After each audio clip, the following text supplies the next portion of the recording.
இப்போ சதிதேவி அப்படிங்கிறவங்களுடைய கதையை நம்ம பார்த்துருக்கோம். சிவபெருமான் வந்து, "போக வேண்டாம்மா, ஏம்மா? அதான் உனக்கு நான் இருக்கேனே! எதுக்கு அப்பா வந்து மதிக்கலம்மா, நம்மள கூப்பிடல, வேண்டாம் போகாத" அப்படின்னு சொல்றா. கரெக்ட்டு தான்.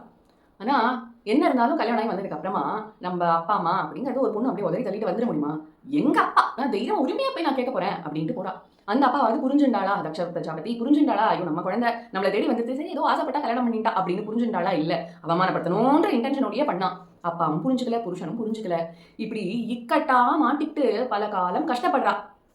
ஐயோ! எங்க அப்பா என்ன ஒத்துக்க மாட்டேங்கிறாளே, ஒத்துக்க மாட்டேங்கிறாளே. அன்பான குழந்தை, அவ்ளோ அன்ப கொட்டி வளர்த்த குழந்தை எப்படி எங்க அப்பாவால ஒரு க்ஷணத்துல அப்ப அங்க என்ன இருக்கு? அன்பு இருக்கா? இல்லையே! ஈகோ தானே இருக்கு.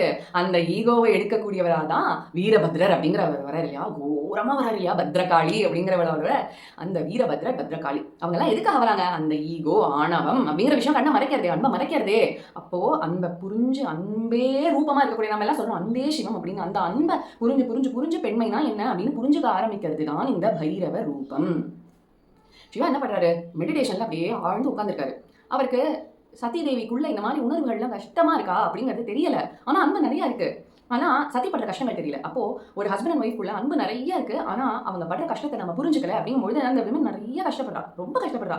இன்னும் போகக்கூடிய காலகட்டங்கள்ல விமன் ஓட கஷ்டங்கள் வந்து வாயால சொல்ல முடியாது. ஏன்னா கலியுகம் அப்படின்ற அந்த ஒவ்வொரு குடும்பமும் இன்னைக்கு எத்தனையோ குடும்பம் வந்து டிவோர்ஸ் கணக்குல வந்து நிக்கிறது, செப்பரேஷன்ல கணக்குல நிக்கிறது, பல வருஷங்கள் கூட வாழ்ந்தவங்க வந்து பிரிஞ்சு போகுறாங்க இல்லையா? அதுக்கான காரணம் என்னன்னா கலியுகத்தினுடைய பிரபாவம் தெரிய ஆரம்பிக்கிறது இல்லையா?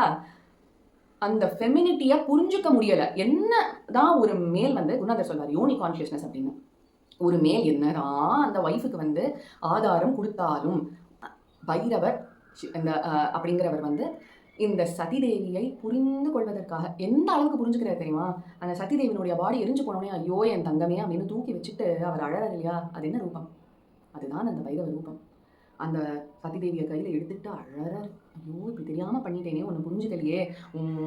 உனக்குள்ள ஏறின அந்த விஷயங்கள் எல்லாம் எனக்கு தெரியாம போயிடுத்தே! நான் ஒரு ஒரு தப்பசியா எனக்கு வாழ்க்கை எனக்கு கல்யாணமே வேண்டாம் அப்படின்னு தானே உட்கார்ந்துட்டு இருந்தாரு.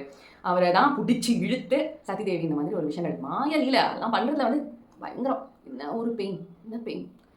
அங்க போயி அவங்களுடைய நகக்கணு அதெல்லாம் வந்து இவர் உட்கார்ந்து தொழறாராம். ப்ரே பண்றாரு பைரவர். ஒரு ஒரு சக்தி பீடம்னு நம்ம சொல்றோம் இல்லையா? அம்பாளுடைய அங்கங்கள் விழுந்த ஒவ்வொரு இடத்துலயும் போய் அப்படியே ரத்த கண்ணீர் வடிக்கிறாரு. ஐயோ! உன்ன புரிஞ்சுக்காம போயிட்டேனே! உன்ன புரிஞ்சுக்காம போயிட்டேனே! சக்தினா என்னன்னே தெரியாம போயிட்டேனே!